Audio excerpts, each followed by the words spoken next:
Good morning, students. Today we have to see the fundamentals of organic chemistry. What is organic chemistry? Organic chemistry is the chemistry of carbon compounds and its derivatives. Basically, organic compounds contains carbon, hydrogen, oxygen. Along with this, it may also contain some heteroatoms. So we have to see first simple fundamentals of organic chemistry. Here we have to see first organic reaction. What is organic reaction? When one organic compound is converted to other organic compound with the help of certain reagents. When suppose this A is organic compound reacts with reagent and gives B. This one organic compound when reacts with reagent and gives another organic compound. For example, when alkyl halide reacts with reagents such as sodium hydroxide, it gives alcohol as a product. So this is an example of organic reaction. Now organic reactions are classified on the basis of different aspects such as changes takes place in substrate, type of reagent, kinetics or molecularity of organic reaction and polarity of reaction. In case of changes takes place in substrate, reactions are classified on the basis of the various aspects. So one is addition reaction, elimination reaction, substitution reaction and rearrangement. What happens in addition reaction? One of the molecule is added across the multiple bond of substrate. So when the multiple bonded compound, if you take ethylene, when it reacts with hydrogen gas in presence of nickel, platinum or palladium catalyst, it undergoes addition of this hydrogen molecule across the multiple bond and we get ethane molecule. So these are the unsaturated compounds are converted to saturated compounds. Instead of this hydrogen we can take here HCl, we can take here HBr. So these molecules are added across the multiple bond of this. So this addition reaction can be takes place in any multiple bonded compounds such as olefins, alkynes, carbonyl compounds such as aldehydes, ketones, etc. Next is elimination reaction. Elimination is exactly opposite to addition reaction. In elimination reaction, alkyl halides or alcohols undergoes elimination. If you take here example of CH3 CH2Br, alkyl bromide, it undergoes dehydrohalogenation in presence of alkali base such as NaOH or KOH. So this is alpha carbon, this is beta carbon. The carbon which possesses halogen or leaving group called as alpha. This beta hydrogen is departs and along with the halide. So this OH minus takes the beta hydrogen, this bond shifted here and bromide is departed. Bromide combines with sodium. So we get here ethylene from ethyl bromide. So this is exactly opposite to addition reaction. Here the molecule get lost from the substrate to give unsaturated product. So this is beta elimination where the hydrogen is lost from the beta carbon. So this is the example of beta elimination reaction, dehydrohalogenation reaction. Eliminations can be having different types, dehydration of alcohol and again different examples we are having.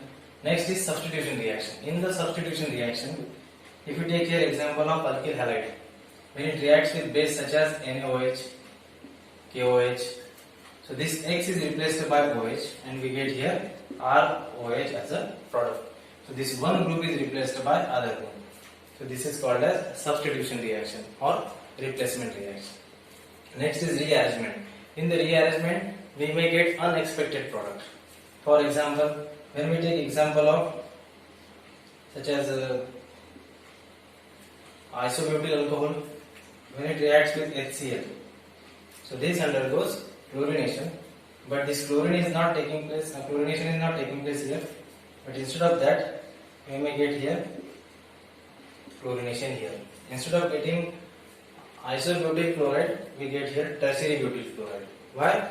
Because this OH when undergoes protonation followed by dehydration, we get here this primary carbocation. This primary carbocation undergoes rearrangement, transfer of proton from next carbon to this, and we get here the tertiary butyl carbocation, which is more stable according to inductive effect. So this chloride attacks here and we get this product. So this is the rearrangement. There are different types of rearrangements based on electron deficient, carbon electron deficient, nitrogen electron deficient, oxygen. We will see the reactions and rearrangements in the next part. Next is reactions are classified on the basis of type of reagent.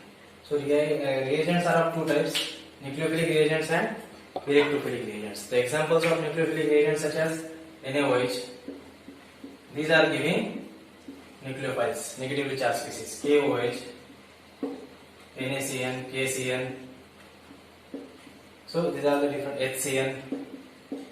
So these are the nucleophilic reagents. So these are giving negatively charged species. HCN. So here, when this nucleophile or nucleophilic reagent reacts with this, so on the basis of type of reagent, the reaction, if you take example of substitution, then when we are using these reagents, then this reaction is called as nucleophilic substitution. This is substitution, but when we use this nucleophilic reagent, then it is nucleophilic substitution. When we are having electrophile such as HCl, HBr, these are the electrophilic reagents because they are giving electropositive proton, electrophilic reagents. So this same substitution is there, then it is called as substitution electrophilic. So on the basis of type of reagent, reactions can be classified to electrophilic or nucleophilic. It can be addition, it can be substitution. So it can be nucleophilic addition, electrophilic addition, nucleophilic substitution, electrophilic substitution. Next, on the basis of kinetics. Kinetics is the study by which we can determine the concentration or we can determine the rates of reaction. Here, in case of kinetics, when number of reactant molecules are there whose concentration determines the rate of reaction, in that case, when we take example of this substitution nucleophilic. So this is in this nucleophilic substitution, when only one reactant's concentration changes the rate of reaction, so this is called as unimolecular, and this unimolecular stands for 1, so it is called as SN1. So in which, in this substitution reaction, nucleophilic reagent is involved, but the substrate is only one whose concentration changes the rate of reaction. In case of second order reaction, when two molecules or two reactant species whose concentration determines the rate of reaction. So in that case, this can be SN2. So this is 2 means bimolecular, where the two molecules or two reacting species determines the rate of reaction. So these are the number of reacting species whose concentration determines the rate of reaction is called as kinetics. Next is polarity. On the basis of polarity, solvent, when we are using polar, such as water molecule, ethanol, or other polar solvents, then these reactions are called as polar reactions. Generally in polar reaction, intermediates are formed which are ionic. And then in case of non-polar reaction, these are the examples of polar reaction. In case of non-polar reaction, when we use N-hexane, diethyl ether, or means diether, then these are the non-polar or less polar reactions in which free radical mechanisms are taking place. For example, when we take CHO reacts with Cl2, it gives CH3Cl, chlorination of alkane. This is an example of halogenation of alkane. It is a non-polar reaction. So the organic reactions are also depends on the different types of aspects such as stability and formation of carbocation, electronic intermediates such as inductive effect, resonance effect, hyperconjugation effect, mesomeric effect, electromeric effect. So these are the parts which are very important to understand organic reactions that we have to discuss in the next part. Thank you.